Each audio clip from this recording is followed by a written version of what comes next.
So the biggest thing is that we represent the people of the district, and when you talk about that, how do you do that? And the first thing is that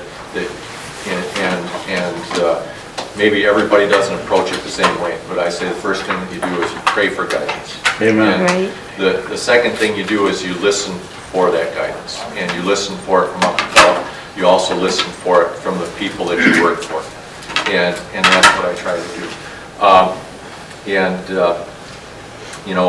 That comes in a lot of different ways, and I'll talk about that a little bit later. But our schedule, we have, so Tuesday, Wednesday, Thursday is generally our sessions in Lansing, and it's also committees. Sessions are usually in the afternoon. Committees are usually before session.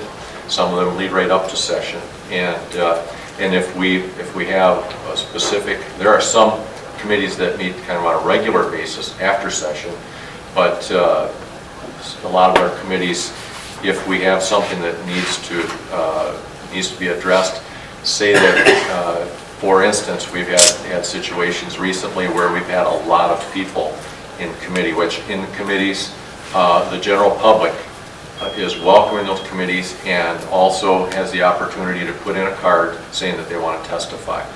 And so sometimes what is done is, we kind of run up against a hard deadline at the end of those normal committee times in the mornings.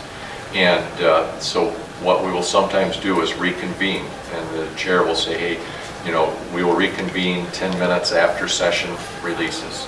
And so that we do that. And then, we have people, we had somebody today who came from Allen from the UP to testify in committee.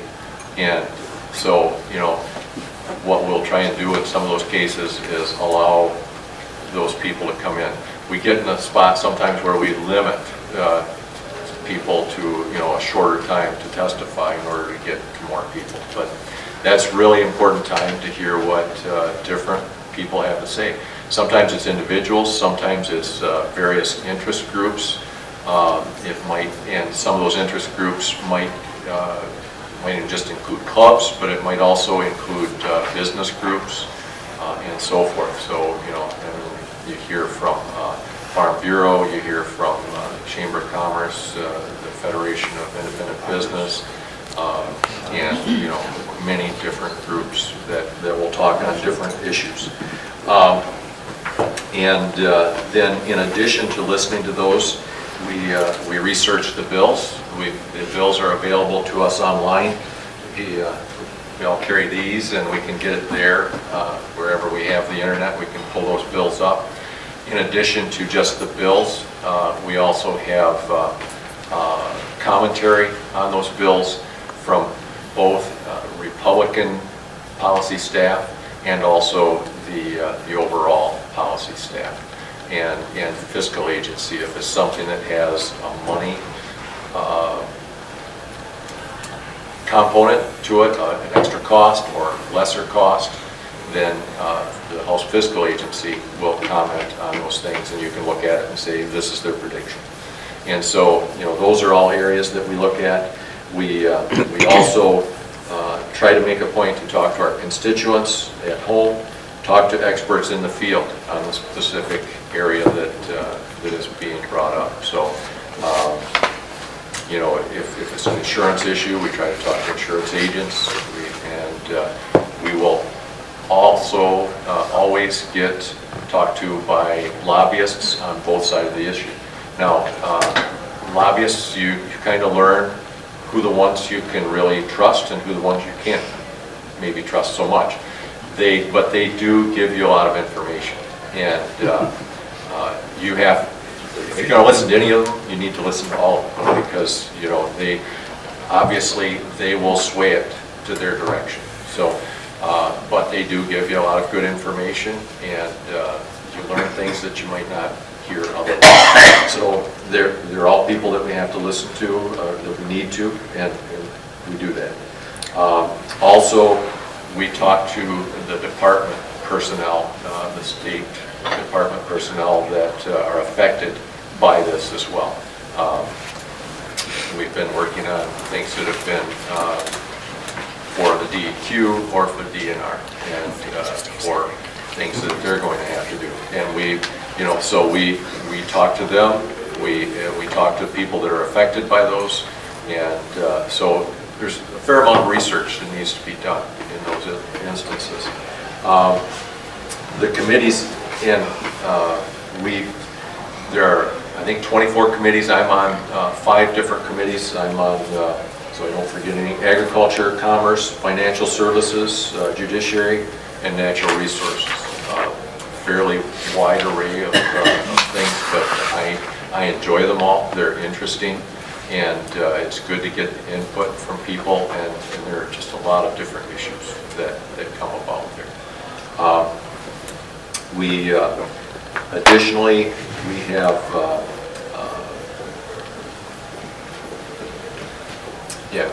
so that's the things that we do research on in our committees. Now, additionally, when bills come to us before, we get things that we haven't researched so much because they're in committees that we're not on individually. So in those cases, one of our resources is talking to the people that are on those committees, because they've certainly put a lot of time into researching those out. And you kind of come to have certain people that you rely on a lot for different issues. And some of us are experts in certain fields, and so we'll seek those people out. Additionally, before session, we have our first session at 1:30 on Tuesday afternoon. Committees ahead of that, but we also at 1 o'clock we have our caucus meeting. So Republicans meet on one side, and generally Democrats meet on the other side, not necessarily always at the same time, but we have separate rooms. And so during that caucus time, we talk about the bills that are on the schedule. And so the person who's the committee chair will either talk about the specific bills, or they will say, they might say, Joel's the sponsor of this bill, I'll let him talk about it. So we talk about them, we ask questions, so that's another place that we get informed about it there. And those are bills that are coming up that will be on third reading sometime during that week. Just to give you a feel, and I'm kind of jumping all over, but to give you a feel of how these happen, when we request a bill, and I kind of had this in a different order, but it might be better to talk about it now, is that our ideas come from different areas. Many times it comes from a constituent who's having a specific problem, and that the current law really doesn't address that problem, and it needs to be addressed. So that oftentimes is the reason that we come up with a bill to put a law in place. And so we will decide, we'll talk to that person, we'll research the issue, look at how it could be addressed, and then I talk to my staff person, Ben Frederick. A lot of you have met him. He's my legislative person, and he and I talk it over. We kind of hash it out. We talk to other stakeholders, and then we will come with our plan and give it to the Legislative Services Bureau, which is a nonpartisan bureau that works for both Democrats and Republicans, and they will draft a bill. When they draft it, they send us, there's a few different ways we can have them put it together, but I always say, send me a draft, I'll approve it, and then I'll have you do a blueback. The blueback is the bill that's printed up, and that's the product that we take and take it on the floor and ask for co-sponsorships. And one of the first things we do is seek co-sponsorships on the committee that we expect this will get referred to, because those are the first people that are going to have to vote for. So you want them on your side. So we go around and talk to them. We send out emails ahead of time, say, hey, I'm going to have a bill on my desk for co-sponsorship about this. You get a few people coming to your desk, but most of the time you have to go to them. And so, when you see all the stirring around, going around on the floor, that's a lot of it. People going around saying, hey, where are you at on this? Or have you seen my bill? We'd like you on board, things like that. So what happens then is we then take it down, and we have extra copies. We have to take it down to the bill clerk and turn this bill into the bill clerk, and we wait. Usually one of my staff takes it down, but they wait for the bill clerk to file it in and give it a bill number, and they file that bill with 10 copies, and then you can take some copies back, and we have that bill to work from. So the next day, generally the next session day after that, it will be read in for the first time. When it's read in for the first time, it's assigned to a committee usually. So they just read the title, say a bill by Representative Johnson to modify such and such an act, and then and consider its title, and then the person, the speaker at that time will say refer to the committee on agriculture or whatever it might be. So then it's referred to committee, and it could die there. I mean, that's not real unusual. That might be the last you see of it. But so what you want to do then is go to the committee chair and say, I've got this bill, it's been referred to your committee, this is why it's important, I need you to give that a hearing just as soon as possible. And you keep doing that until it happens. Usually not to the point that you bug them to death, but you keep it on their mind. And so then once they bring it, the committee chair doesn't like it and doesn't feel it's valuable to bring up, you're going to have a hard time. Your next step is to go to the majority floor leader and the speaker and say, hey, I've got this bill. It's in Agriculture Committee, but the chair says, the chair's not doing anything with it. Can you help me out? And sometimes they'll put a little pressure on and say, hey, this is important. You need to get it out.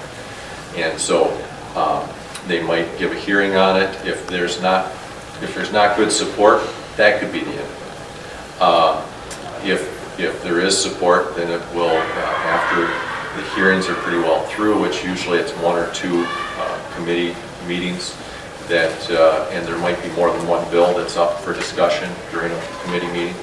But then usually the next meeting, they will vote on it. And you can vote yes, no, or pass. And so that's where you would be on the committees, and then from there, and if there are any amendments, that's what we try to do during the committee time, because that's your best time to discuss where you're at. And so, and that's also, as it's being discussed at that time, copies are available, and it's also available on computer to anybody.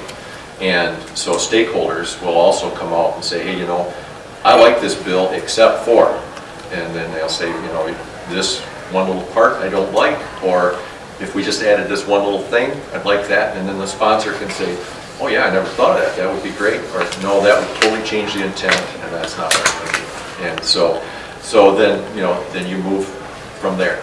And and many times there are work groups before it ever gets to this stage as well, and which took place with our career technical education bills that myself and Ed McBroom recently, actually just today, got passed through the full House, and something we've been working on since we were elected in 2010. So that's a big deal.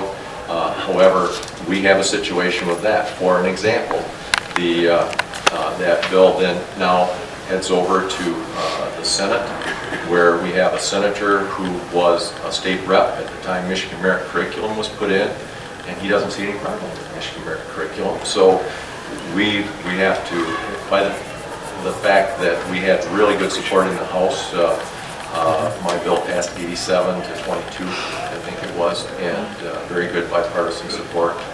And so hopefully that will show him some facts that it's worthwhile.